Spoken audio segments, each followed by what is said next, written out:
여러분 안녕하십니까? 계속해서 원주에서 전해드립니다. 원주를 비롯한 영서 지역은 하루 종일 구름이 많은 날씨가 이어지겠습니다. 구름의 영향으로 낮 기온은 어제보다 1, 2도가량 낮은 27도에서 29도의 분포를 보이겠습니다. 기상청은 이번 주말까진 비 소식은 없지만 다음 주 화요일부터 장마가 다시 시작될 거라고 예보했습니다. 평창 동계올림픽의 평화유산을 활용한 평화 테마파크 조성 사업이 본격 추진됩니다. 올림픽 이후 관련된 시설들이 철거되면서 올림픽 효과를 보지 못했던 대관령 지역의 주민들이 많은 기대를 걸고 있습니다. 권기만 기자가 취재했습니다. 평창 동계올림픽 당시 전 세계인들의 이목이 집중됐던 평창군 대관령면 올림픽 플라자. 지금 올림픽이 열렸던 곳이라고 짐작할 만한 것은 성화대와 참가국 국기가 전부입니다. 일대 5만 8천여 제곱미터 부지에 평화를 주제로 한 테마파크를 조성하는 사업이 본격 추진됩니다. 그동안 국비 확보 등의 차질을 빚으면서 사업 성사 여부가 불투명했지만 행정안전부 중앙투자심사를 통과하면서 484억 원 규모의 사업이 확정됐습니다. 평창 동계올림픽이 우리 한반도 평화를 시작시킨 곳이고 또 역사성으로 봤을 때도 가장 훌륭한 올림픽이었다고 평가를 받고 있거든요.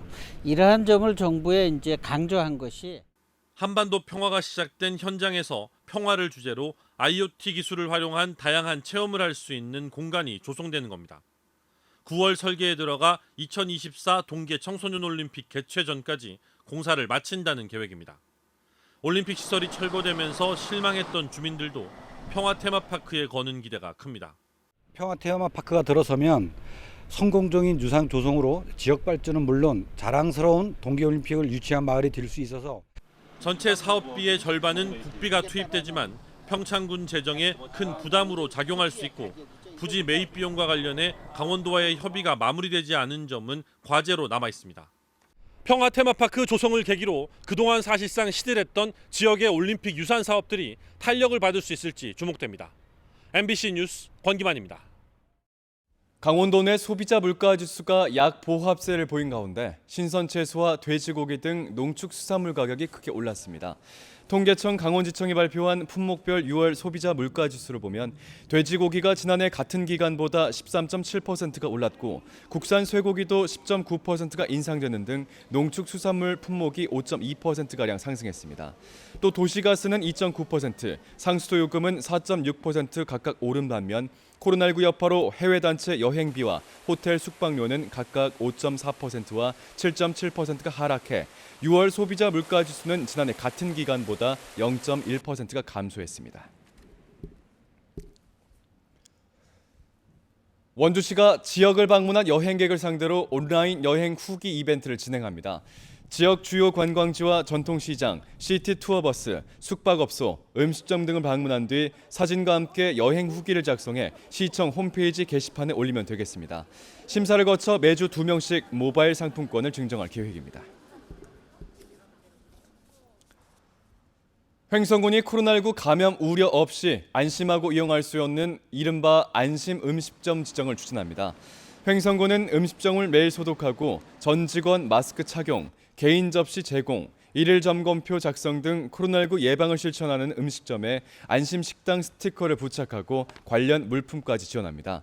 참여를 원하는 업소는 우편 발송된 신청서와 서약서를 작성해 횡성군 보건소로 신청하면 됩니다. 영월 조선 민화박물관이 전국 초등학생 민화 공모전을 개최합니다. 초등 저학년과 고학년부로 나누어 민화를 소재로 한 자유주제 민화 작품을 오는 10일부터 2주 동안 접수합니다. 우수 작품은 오는 9월 김삿갓 문화제가 열리면 행사 기간 동안 게시되고 코로나19로 취소되면 박물관에 전시될 예정입니다. 민화 공모전은 박물관이 문을 연 20년 전부터 민화 계승을 위해 해마다 열리고 있습니다. 광해관리공단이 지역 인재 육성을 위해 원주 우수 인재들에게 장학금을 전달했습니다. 원주 지역 15개 고교와 4개 대학에서 품행과 성적 등 우수 인재를 추천받아 모두 19명에게 100만 원씩 1,900만 원을 전달했습니다. 원주로 이전한 2015년부터 지역 개발과 인재 육성을 위해 해마다 장학금을 전달하는 공단은 지원 규모도 점차 늘려가고 있습니다. 평창군이 아스파라거스 생산 기반 조성을 위한 보조 사업을 추진합니다. 새로운 농촌 소득 작목 발굴을 위한 사업으로 올해 9개 농가에 아스파라거스 선별기와 진공 포장기 등을 지원할 계획입니다. 아스파라거스는 다년생 생물로 한 번 심으면 3년 차부터 수확이 가능하고 최근 수요가 증가하면서 새로운 농촌 소득 작물로서 각광받고 있습니다. 뉴스를 마칩니다. 고맙습니다.